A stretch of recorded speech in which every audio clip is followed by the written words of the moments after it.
This program is brought to you by the Vegetarian Society of Hawaii, a nonprofit organization dedicated to sharing with the community the many benefits of a vegetarian diet.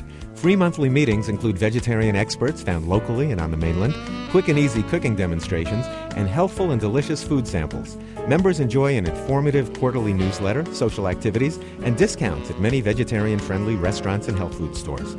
For an application, call 944-8344. That's 944-8344. Or visit our website at www.vsh.org. vsh.org.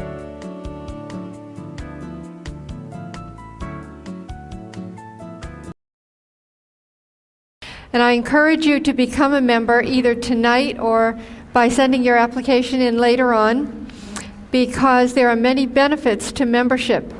One is that your membership card serves as a discount card at Down to Earth, Huckleberry Farms, and other vegetarian-friendly places around town. And this benefit alone can more than cover the cost of your membership. In addition, by becoming a member, you'll be helping to support events like tonight's meeting, as well as to promote a more healthy and compassionate lifestyle. And most importantly, you'll receive our quarterly newsletter, which is chock full of informative and educational information with regard to health, diet, animal rights, etc. Refreshments will be provided after the meeting. These are courtesy of Down to Earth. We thank them very much for their continuing generosity and support of our organization. Dr. Blake will be giving an important presentation entitled Defensive Medicine: How to Beat the Medical System Through Better Health. Dr. Blake has dedicated his life to helping people understand how to attain excellent health. Rather than practicing as a physician, he empowers people to learn natural medicine and prevention of disease. He has a doctorate degrees in naturopathic medicine and in holistic health, and is a Master Herbalist.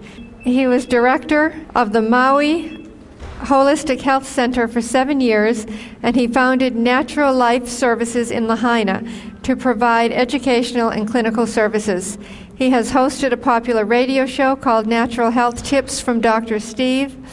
He's written about natural remedies for over 20 years, and he's authored over a dozen publications on natural healing.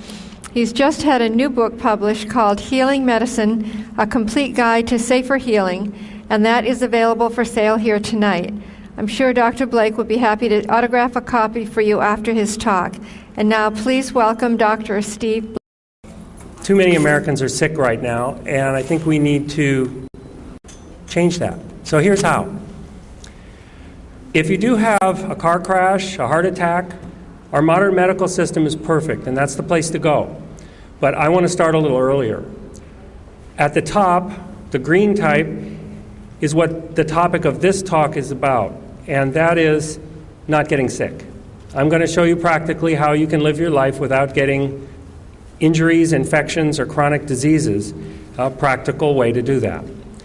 Now, in the middle, there's some orange type, and that talks about what you can do if you get a little bit off balance. And in the start of a health problem is where many Americans are right now.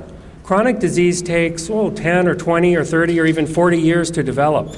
So we have a long time to deal with it before it gets so bad that it's really bad, and then you need the medical system. So what I'm going to do is try and keep you away from that.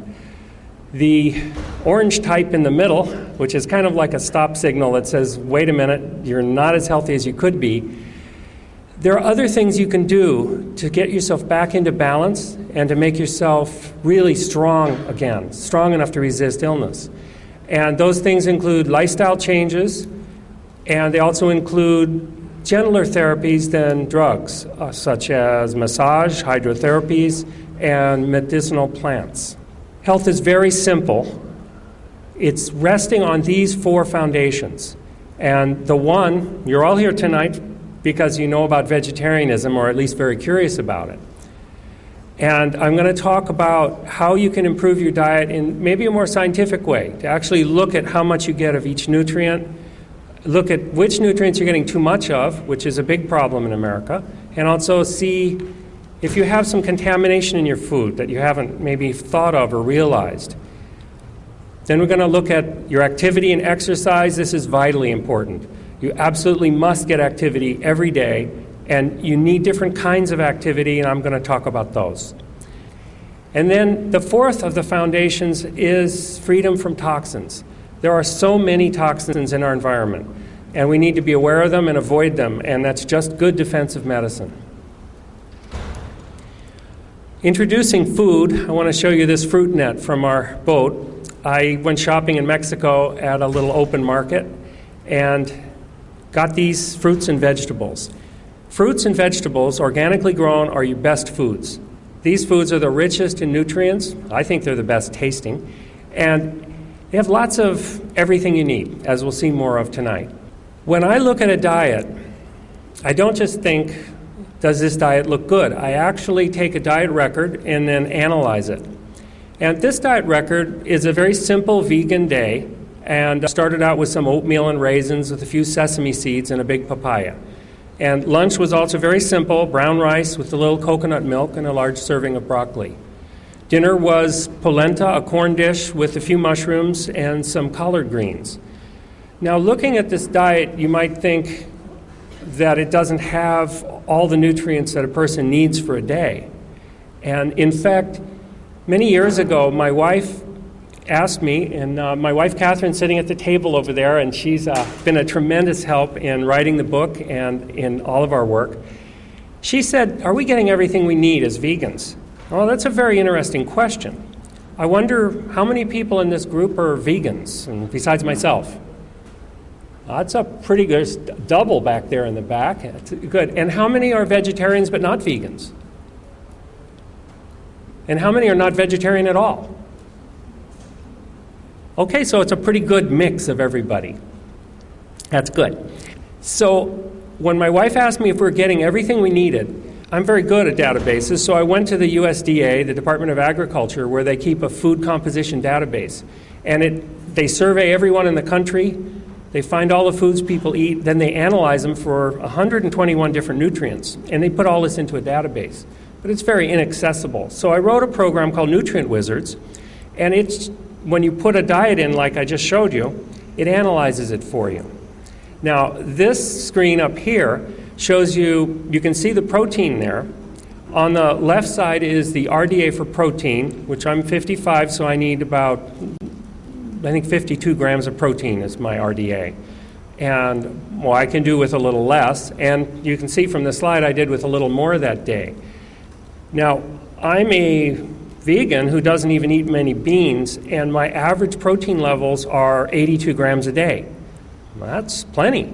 So the next time somebody asks you as a vegan or a vegetarian, where's the protein, you don't have to kind of look down and wonder yourself. It's there. It's in all foods. Calories, I got plenty. And you'll notice that the fiber chart is quite high. That's the one on the right up here. The fiber chart is high with vegans because they generally eat more food, and if you include plenty of fresh organic produce and whole grains, you're going to get good fiber. Fiber is important for defending yourself from colon cancer, which is a top killer of people in America and something that you don't want to get. So get lots of fiber. This one here is the fiber chart, and this is the amount of fiber I got on that day, and this is the amount of fiber that the RDA says I should get. And then the fat's down here, and the saturated fat, you'll notice, is a little higher than normal. The coconut milk contributed to that on this day. Now, this is not me. This is a lady whose diet I analyzed using the Nutrient Wizard program, and you'll notice that she has excessive protein. Well, she ate a pretty reasonable diet that day. It was largely vegetarian. She included 2 small pieces of fish in her day, and look what happened. Her protein zoomed up. Well, osteoporosis is a very prevalent problem, and osteoporosis can easily be traced to excess protein intake. It's kind of interesting how that happens. I won't go into great detail, but when you get more protein than you need, the extra protein goes to your liver where it's deaminated. It's broken into amino acids, and this leaves a residue of ammonia and acetone. This challenges our blood supply because our blood supply has to remain neutral. So with all these extra acids going into our blood, we have to pull calcium out of our bones in order to create buffers to keep our blood at its neutral best. And so this is how calcium is depleted from the bones if we eat too much protein. You'll also notice, and that's up here on your top right, that she didn't get enough fiber. And this usually is a consequence of eating animal foods, because when you eat animal foods, you eat very little. Sometimes I'm in a restaurant and I see somebody eating a little steak and, a little salad, and they eat it, and that's their whole dinner. And as a vegan, I get this big plate of vegetables, and seems like I get the better deal because I get to eat more. I also get a lot more fiber. Her cholesterol was too high. Well, big surprise. If you eat any animal products, you will get extra cholesterol. And our bodies make all the cholesterol we need. We don't need to take any in. Our livers are capable of making up to about 1,000 milligrams a day of cholesterol, which is important for making hormones and other things. Okay, back to the vegan diet. You'll notice that the vitamin levels, this is the vitamin A over here, is very high, and the vitamin C is very high, about 10 times the RDA. This is very good.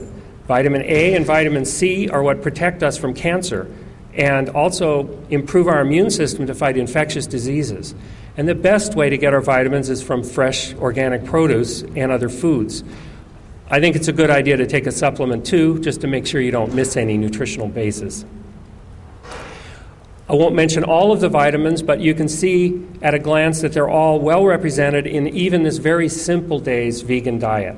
The only one not there is B12, and on this particular day I didn't eat any brewer's yeast, but I do take a supplement that includes B12, so I get that every day. B12 is something that you can store for many months, so you don't need it every single day. These are the minerals, and without going into detail, you can see that all of the mineral levels were just fine or better. Again, on the left is the RDA, and then on the right is the amount in this day's diet. So the vegan food seems to be giving us what we need, as well as giving us everything we need to fight infections. This slide shows where vitamin C came from in the diet. And I like this part of the program. You can tell I wrote the program. It's fun. This is like a spelling checker for your diet. Those two bars represent the papaya and the broccoli. So where does the vitamin C come from? And the little bar on the right, that's the collard greens. So vitamin C comes from fruits and green leafy vegetables in this diet, and that's generally where I get mine. They're great sources and another great reason to eat more of those foods. Okay, what about vitamin A? Again, you can see at a glance which foods contributed in this day to your vitamin A and which foods did not. It looks like on this day it was the papaya and broccoli and also the polenta, which is a cornmeal. And in general, vitamin A in the form of beta-carotene is gotten from your yellow and orange fruits and vegetables. But it's also green leafy too, also have a lot. I've been a vegetarian now for 35 years. I don't know how many times I've been told that my vegetarian diet would not provide me with the quality of protein. They say that my protein is somehow deficient, and by that they mean that there are limiting amino acids. Protein is made up of amino acids, and essential amino acids are those we need to eat, and then we can make any protein in the body if we're healthy. So listed here on the top are the essential amino acids in the spectrum I got from the World Health Organization showing the relative ratios that we should get these proteins in. On the bottom are the relative ratios that I got on that very simple vegan diet day. And you'll notice that the ratios are very similar. In fact, of all of the diets I've analyzed in years, decades, I have never seen an amino acid spectrum that was deficient. If you just ate brown rice, maybe if you just ate white rice, you might be able to be deficient in one amino acid. But with any type of variety of food at all, I've never seen an American, even fruitarians, who don't have a good spread of amino acid. And what that means is relax. If you eat food, you'll get your protein, and you will get a nice balance of amino acids and good quality protein. Is there a reference? Well, you can use me as your reference because I've done this test lots of times. You can get the Nutrient Wizards program and show them any number of diets that they may imagine would have poor quality protein. And we've heard from the Dairy Council that eggs and dairy products have perfect protein. Well, so does everything else, so relax on that score. I want to talk a little bit about food dangers. Okay, we've covered two aspects of nutrition just now. One where you want to check that you get enough of good things like vitamin A and vitamin C. And another where you want to make sure you don't get too much of things like protein or saturated fats or cholesterols. Okay, those are two aspects of nutrition that are very interesting. But here's another one. I don't know how many people here have picked up a bottle of oil off the supermarket shelves or perhaps bought some margarine, but this is what happens to a soybean on its way to market. You start with a soybean. Nice, innocent soybean growing in a field.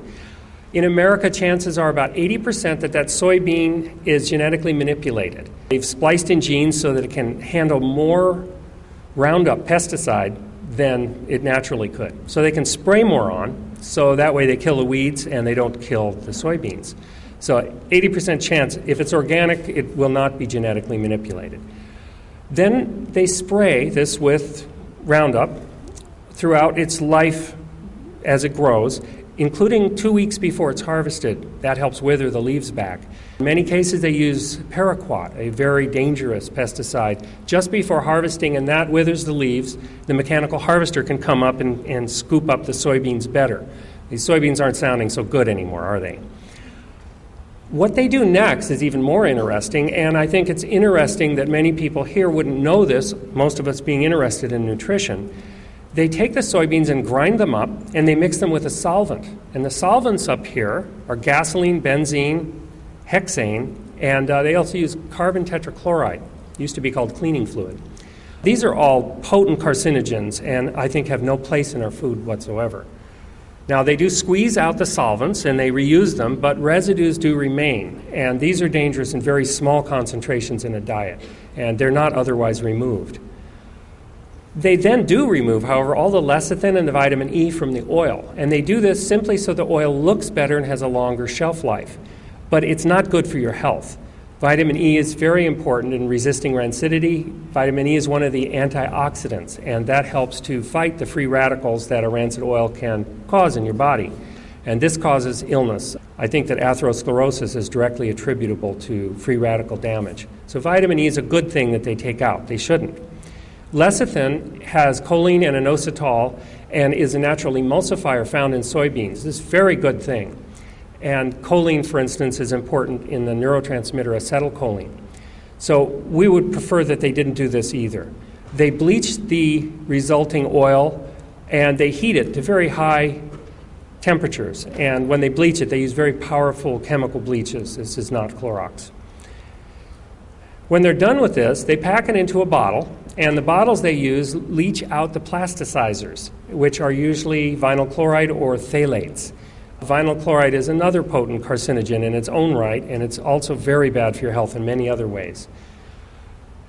Now, if you wanted a nice solid fat, they have to add hydrogen to it. So they put it in a pressurized tank, they heat it to 350 degrees, they use a cobalt catalyst usually, and they bubble hydrogen through it. And this creates a saturated fat which has a different melting temperature, so it's solid at room temperature, but it also creates trans fatty acids, which have been in the news quite a lot. We've been talking about trans fatty acids since the early 80s, and now in the early zeros, they're finally getting around to saying they're bad for you. Well, they're very bad. Our cells, of which each of us have about 100 trillion in our bodies, and these cells are just the basis of life. That's what we are, a collection of cells, okay, organized into systems and organs and things. And we have to keep these cells healthy. And cells have one thing in common. They have a membrane. This membrane is composed of phospholipids, and the lipid part is fat. Now, the fats in the membrane, if they're the natural cis kind of fats that aren't hydrogenated and aren't trans fatty acids, they lock together into the membrane kind of like little horseshoes, and they selectively allow what needs to go into the cell in, what needs to go out, out. And this is just what the cell needs most is control over its internal environment. But the trans fatty acids are shaped more like little lightning bolts, and they don't lock together well. In fact, they kind of pack together on the cell membrane. So if you have too much sugar, and your body says, put some sugar into the cells, if you've been eating trans fatty acids, you have trouble getting those sugars into the cells, and this leads to diabetes. And they've found a direct link between trans fatty acids and diabetes. So defend yourself against diabetes. Don't eat trans fatty acids. And if you eat crackers from a supermarket or cookies, good luck, because just about all of them have trans fatty acids. We're slowly changing that now, and they're going to be on the label, and I think the manufacturers will be a little better on that. So finally, we get our margarine, we can spread it on toast. One point of this example, and this is only one of so many different food processing examples, is that the label of the margarine or the oil doesn't say anything about this. It doesn't say vitamin E removed or this oil is thoroughly rancid. It doesn't talk about the chemicals in it, that it may have carcinogenic residues. So you need to be careful and learn more about food processing to get your food cleaner. Oh, now we're going to talk about exercise. I do the same thing with exercise that I do with diet. We take a record, we see what we've been doing, and then we look over the record.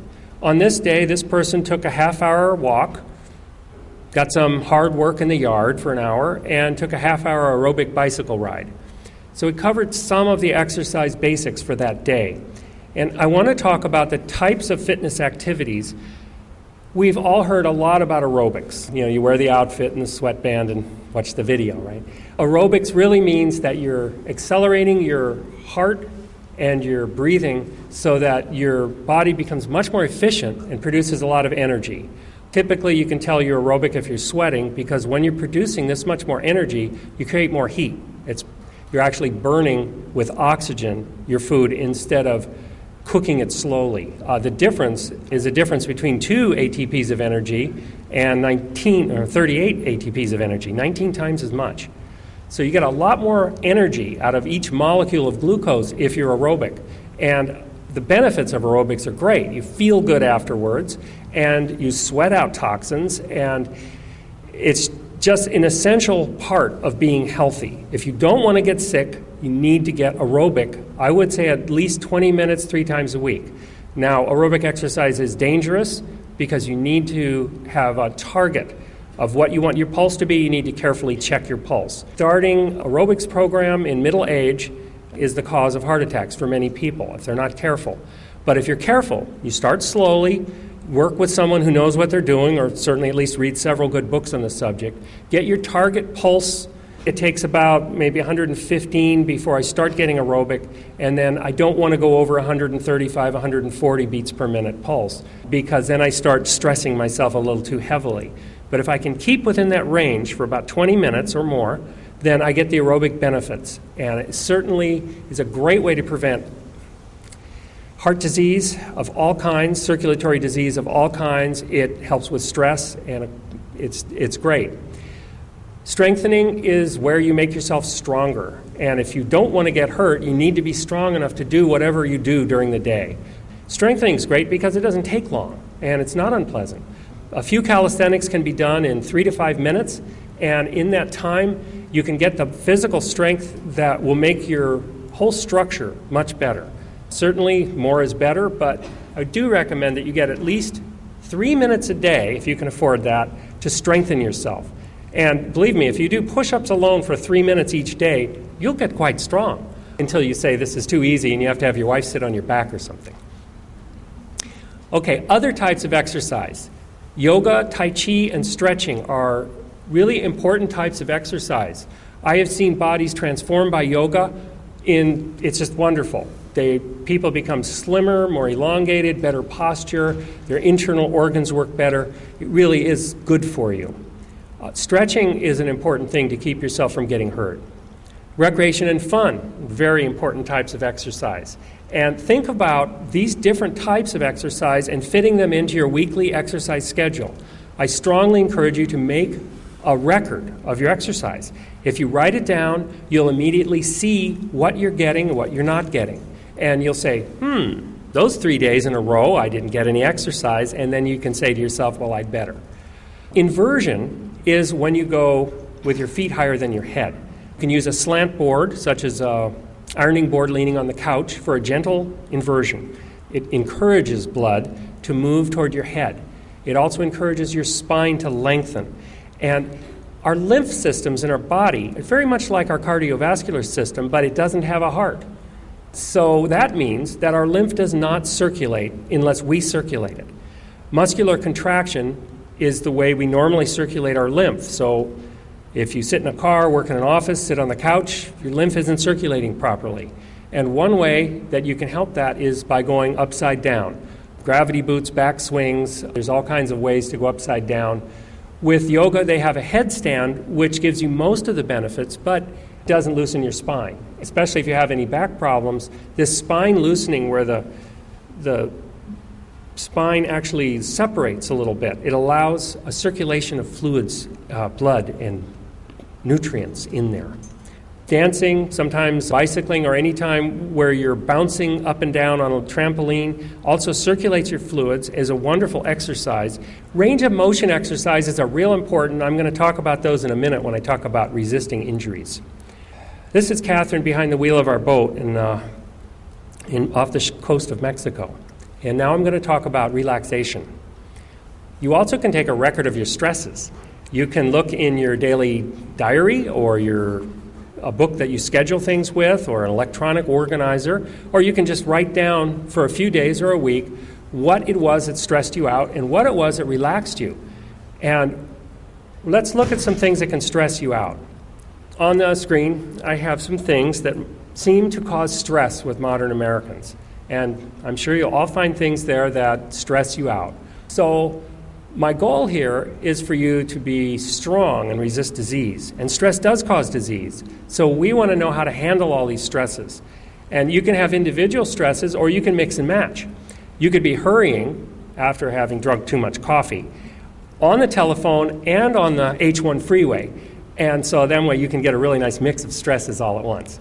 And I want to help you to get some practical ways to handle these stresses so that they don't shut down your immune system. And so now I want to talk a little bit about the fight or flight response. When we are stressed out, we all respond in a very similar way. And this is called a fight or flight response of sympathetic nervous system stimulation is the big words for it. So in the old days, perhaps a saber-toothed tiger would jump out of a tree and right in front of us, and we would be scared. And this is the fight or flight response. Dry mouth, wet palms, heart racing, blood circulating madly, but there's other things. Your peripheral circulation, your capillaries and your fingers and all over your body is shut down during stress. This is so you don't bleed if this saber-toothed tiger got his claws on you. And this type of a response is not good. It's not good for your skin, but it's especially not good because it raises your blood pressure. And many millions of Americans have hypertension, high blood pressure. So to help prevent that, you need to help prevent the fight or flight response from happening. Another thing that happens is your body very wisely decides, here's a saber-toothed tiger, and I'm going to shut down my stomach, and I'm going to shut down my immune system. I just want to live the next 15 minutes. Okay, this is smart. But it's not smart if it's continued on a day-to-day basis. So even though saber-toothed tigers are rare, we do encounter stress, and we get the same response. And now this fight or flight thing, in the old caveman days or whatever, we would either fight or run. And this included a lot of physical activity. And this would burn the stress hormones out of our blood, and we'd be ready again, relaxed again, fit again. And our immune system would come back, and our stomach would start digesting, and we'd relax, and our capillaries would all open up again. But if you're stressed all the time, then this doesn't happen, so it's important not to be stressed all the time. That's my point. And coffee and other caffeinated things don't help too much either. Stress causes all of these diseases, and plenty more. High blood pressure I just talked about. Cancer. Can you see how cancer is related to stress? It's immediately obvious when you realize that the immune system is shut down when you're stressed out. Irritable bowel syndrome, migraine headaches, anxiety, and mental illness. Currently, our medical system, if you go in with anxiety, will probably give you a drug. But wouldn't it be better to look at what's stressing you out, what's causing this? And this is my approach to disease in general. What's causing it? What's the real root of this disease? And it's not so hard to find. It really isn't. Coping with stress, I've got a 5-step program, and it's not hard at all to do. First, you identify the stresses. You can think about my list and check off the ones that apply to you.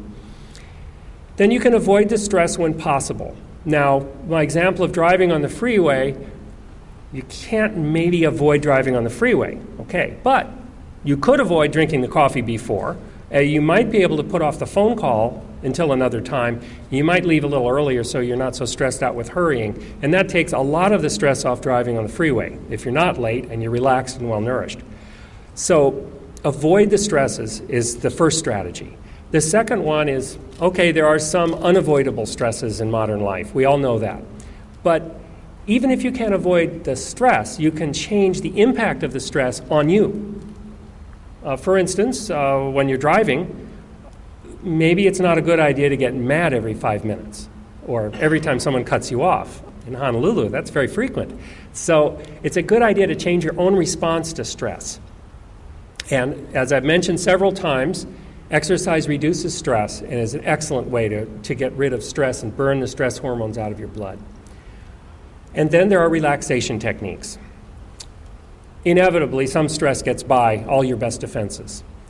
So we have several different ways here to relax. Now, one way to relax that's very common is to just wait and hope that you get relaxed. It doesn't work very well. Autogenic relaxation and progressive relaxation are simple trainings. You can listen to a cassette to learn them, read a book, or just find out about them. It's not hard to learn. It's a great skill. And in just 5 minutes, you can give yourself a very deeply de-stressing experience. You lay down, you breathe very deeply, and with each breath, you concentrate on a part of your body, systematically moving through your body, and concentrating on 4 keywords. I believe there are safety and security is one, and this is key to try and get your sense of safety enlivened so that your immune system can become more potent. Another one is heaviness. And when you keep thinking about how heavy you are, your muscles relax and kind of mold to your surface. These are keywords that you train yourself to become accustomed to, and you get relaxed very much. Anyway, with a few keywords, you get yourself very relaxed very quickly. With progressive relaxation, you tighten the area you're considering and then release the area and then relax it. And some people prefer that type. I like naps. We spend a lot of time in Mexico, and the siesta is very much an institution there. From 2 to 4, everybody's napping.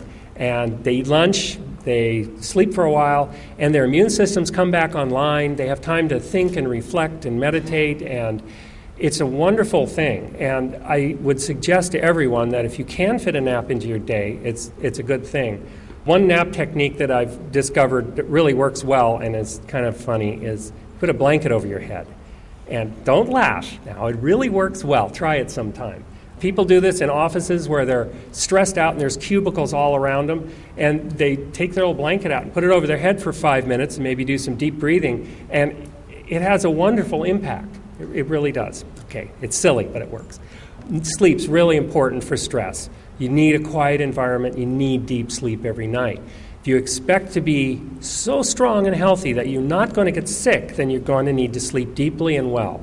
And that, of course, means the proper mattress, proper quiet, and some feeling of security in your environment. And I always come back to recreation and exercise, don't I? That's a great way to relax, too. Another technique to relax is to think of a place that's so beautiful. And if you're in a position that you don't want to be in, say a dentist chair, you can imagine in your mind that you are at this beautiful place, like this beautiful pool. It's next to our house. And you go there in your mind, and if I'm in a dentist chair and I'm able to visualize this beautiful pool, it really takes the stress out of the situation. It's a good technique. These are just practical tips for not being stressed out. Now, the environment is the fourth of my 4 fundamentals of health. And our modern environment is really quite perilous, as I demonstrated with my example with the soybeans. Food has many problems. Certainly the foods with the most problems are the meats and the dairy products. They're commercially grown. They will have antibiotics, cancer-causing hormones. They'll have pesticide residues, and they've no fiber, very hard to digest. Real bad idea from a health or environmental standpoint. And dairy products are very similar. They also have artificial cancer-causing hormones added to virtually all commercial dairy products.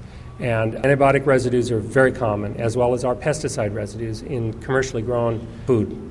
Even though organic dairy products are vastly more healthy than commercially grown dairy products, they're still not a good idea, I don't think, for health.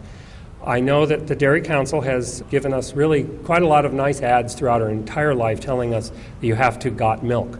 But it's not true. You actually can live without milk. And any dairy product, you can live quite well.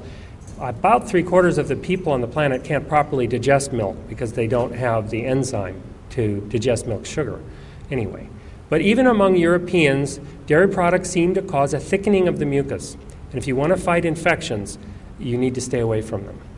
It's beyond the scope of this lecture to talk about food contamination and what to avoid. I talk about it in my book a lot. Water also is often polluted. I've done some studies on Oahu with their DBCP, a pesticide used in pineapple, that has leached into the water here, and it's dangerous in parts per trillion. And it does such wonderful things as shrivel testicles in those parts per trillion. And it is found commonly in water. And there are many other pesticides that are used on crops that can get into the water. So it's a good idea to drink purified water. And water should be purified properly. It takes 4 steps to properly purify water. It needs to be filtered first. Then we need to use a carbon filter. Activated carbon will adsorb out these chemicals. And then we need probably to use reverse osmosis to reduce the salt content and remove any other contaminants.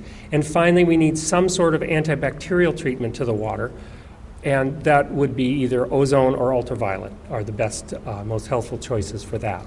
So I do recommend you get your water professionally purified, and the little tiny filters for your sink or in your refrigerator really are not adequate. In fact, the filters used in homes often grow bacteria on them. Think of it. It's a perfect medium. You leave them for 24 hours. It's dark. It's about 80 degrees. It's exactly what you do in the lab when you want to grow a culture of E. coli. And I have tested them, and they do test positive for E. coli most frequently.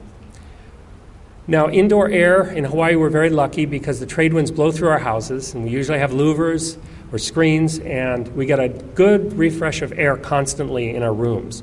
Maybe not in the office building so much, though.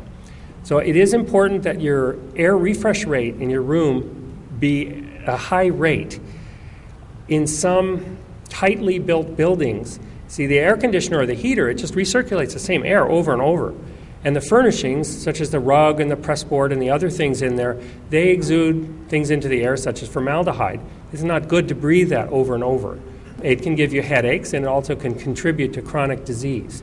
So my goal is to defend you from these diseases, so you're going to need good, fresh air. So any way you can do it, try and get those windows open. Also, watch out for indoor chemical use. Pesticide use indoors, I would not recommend. And polishes, sprays, detergents, and all of these things can be bothersome to your body. And it's good to take a close look at how natural you can make these substances. We've heard a lot about cell phones and microwave ovens since they've come out, and many people have cell phones now.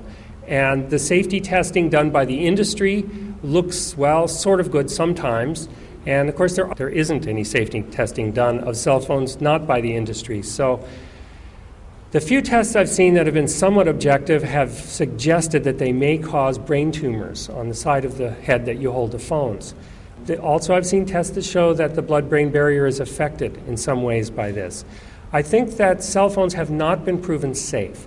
So if you need to use them infrequently. And the cord that goes from your ear to the cell phone, I'm sorry to say, does not help with the dangers of microwave radiation. If anything, it increases it. I know because I have a tester that tests microwave radiation. They're not expensive. I think they're less than $100. And if you buy a tester, you can test your phone.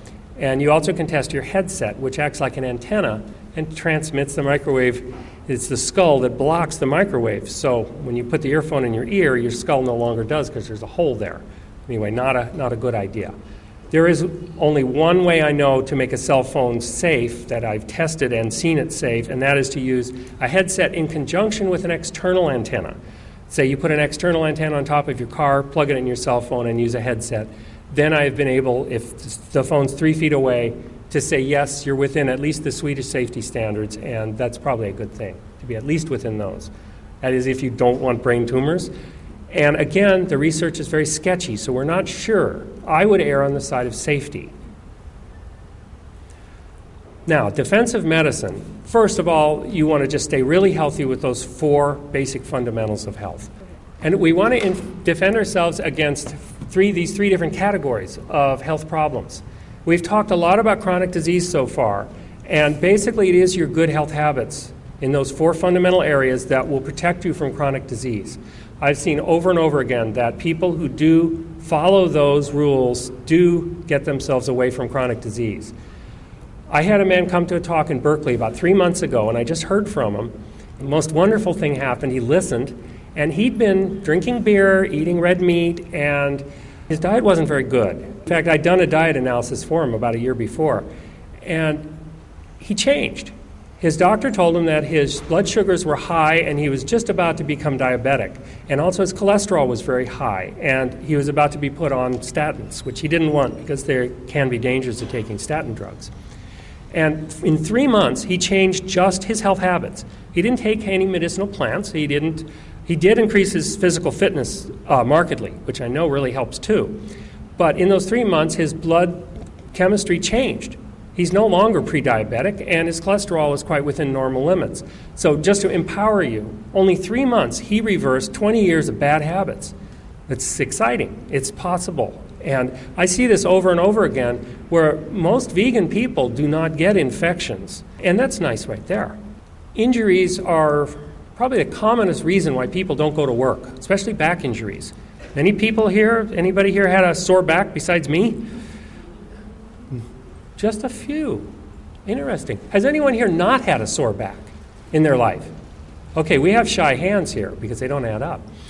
I think most people have experienced muscular pain in their life. And here's some practical ways not to get hurt.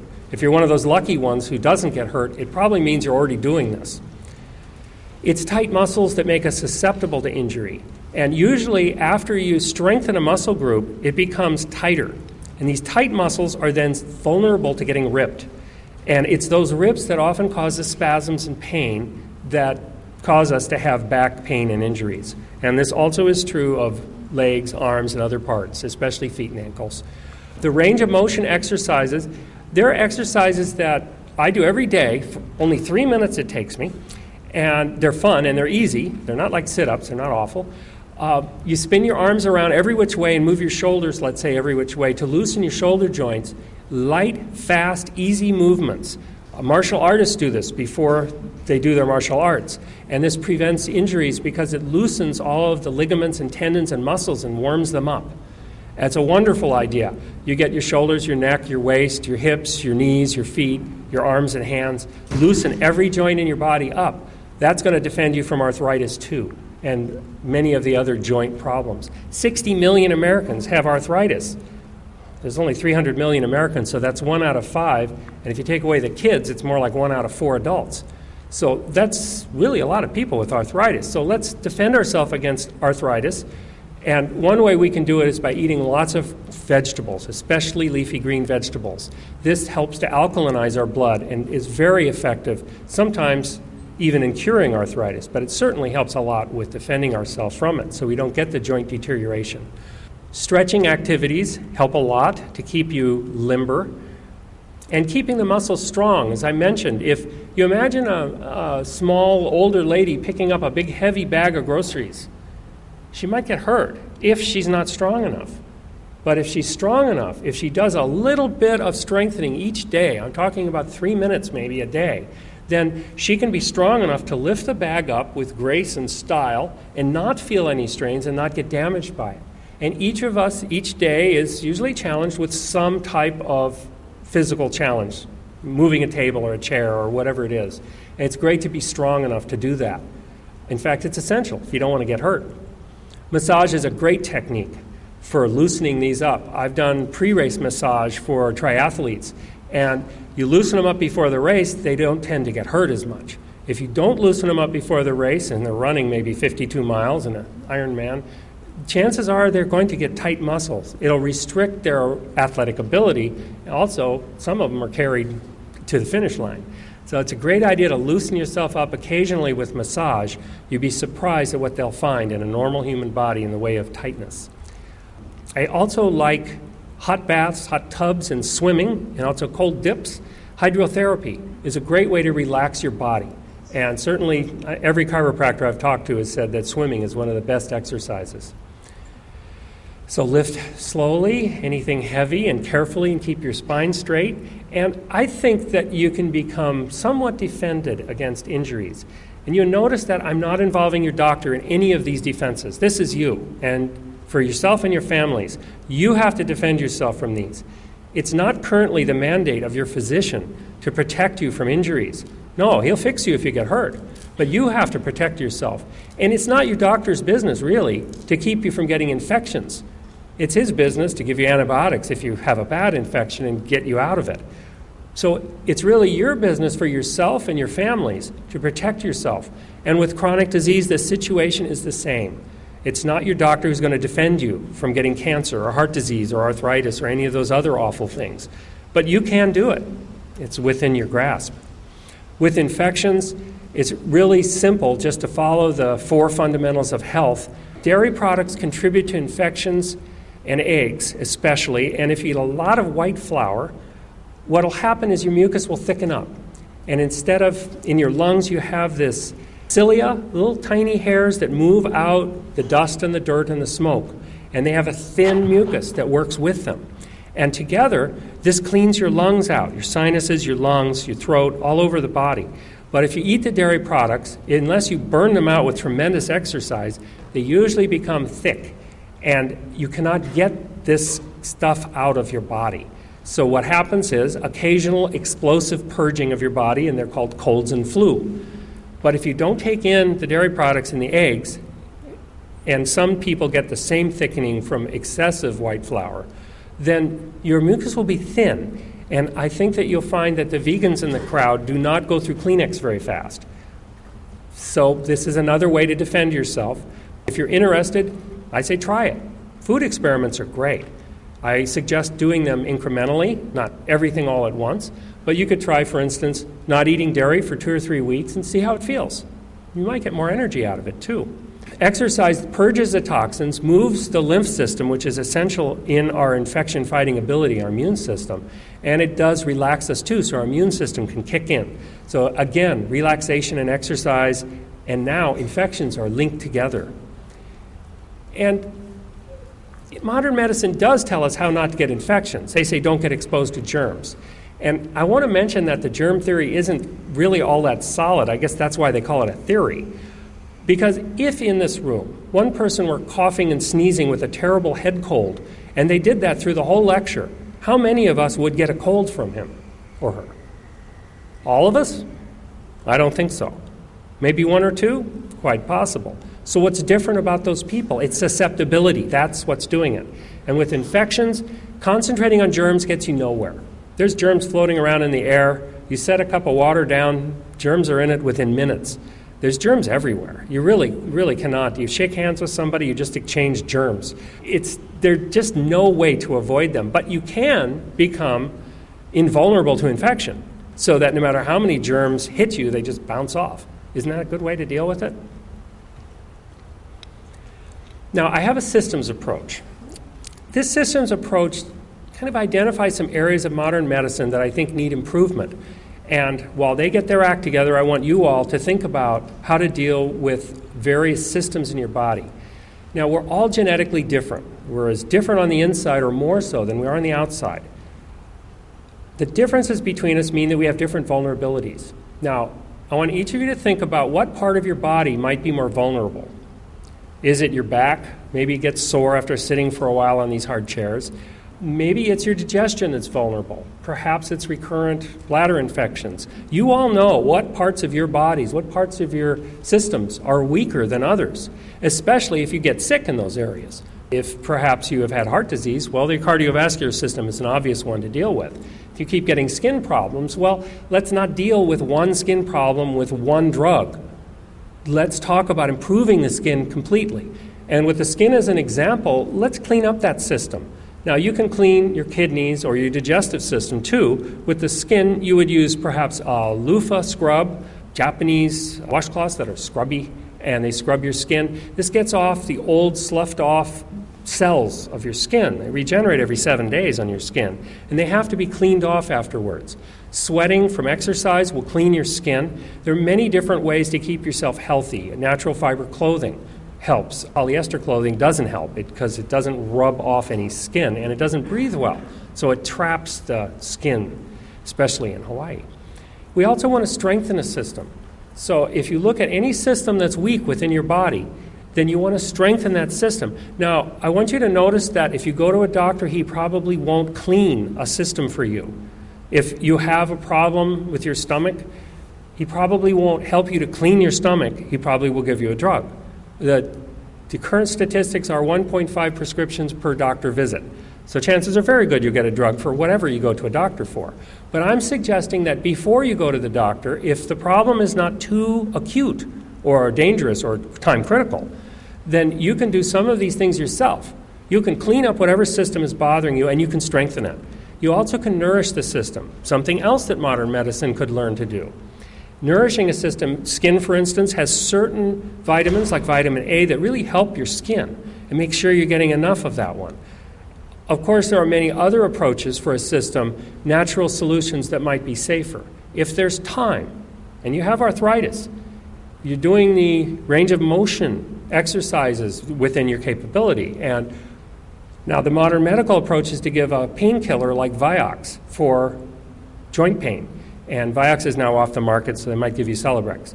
But the point is that these drugs do have dangers, well-documented dangers. And so it's a better idea. Also, I want to note that the drugs don't stop the progression of the disease.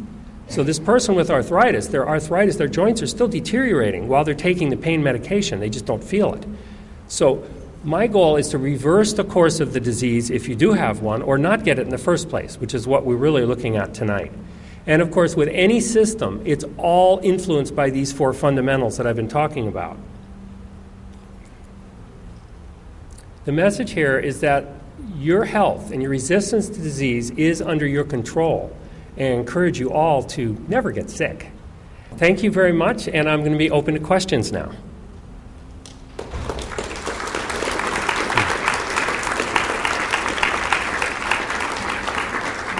Thank you.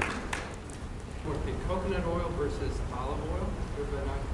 Well, olive oil is less saturated than coconut oil. And it's best to get your oils from whole intact foods. For instance, if you ate the olives or the coconut, you would get very good oils. Avocados, nuts, and seeds are great sources of oils. Refined oils, partly from reasons of this presentation, are not often a good idea.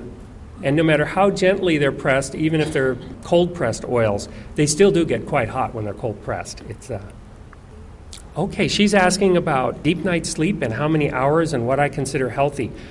Each person is so different. And for myself, I notice that if I get a lot of good exercise and muscle building in a day, then I might need 8 or 9 hours of sleep. On other days when the day doesn't allow much exercise, I try not to have that happen, like we all do, then I may only get 5 or 6 hours of sleep. So it just varies from person to person. You'll know when you wake up refreshed that you've had enough. One thing about deep sleep that I like is, a teacher taught me this, and think about it. An hour of sleep before midnight is worth 2 after. Interesting. So if I go to bed at 9, I might wake up at 4 and feel really refreshed. Whereas if I go to bed at midnight and get the same number of hours, I don't feel as refreshed. I don't know why that is, and it may not be true for everyone, but I thought it was interesting. Thank you. Yes? She asks, what do I think of a very low-fat diet? If you eat natural foods, whole foods, like organic produce, vegetables, and fruits, nuts and seeds, avocados, I don't think you need to worry too much about fats. High-fat diets are usually having animal protein in them. It's pretty hard to have a high-fat vegetarian diet. I mean, it can be done. Okay, I will speak about herbs for a minute. For almost 25 years now, I have been adding herbal information to a database. I was in the Maui Holistic Health Center, which I directed on Maui, and a lady came in with multiple sclerosis, and she said, I don't want to do any of these 4 fundamentals of health. I just want a pill, and I want a natural pill. Well, this is not too unusual, unfortunately. So I said, well, I'm going to do the research. Come back tomorrow. So, I worked all night. I dug through book after book, and I found some great natural solutions. I gave them to her. They helped. But I told myself, I'm not going to remember this, and I sure don't know what to charge somebody for, staying up all night in the library. So I went out and got the state-of-the-art computer, which was an Atari computer at the time, 1981, I think it was. I started putting in an herbal database. And that database grew and grew until it held hundreds.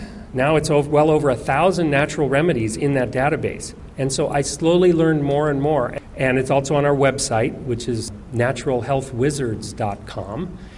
That way you can look up things like, say, if you type in arthritis, you'll see hundreds of natural solutions that are possible.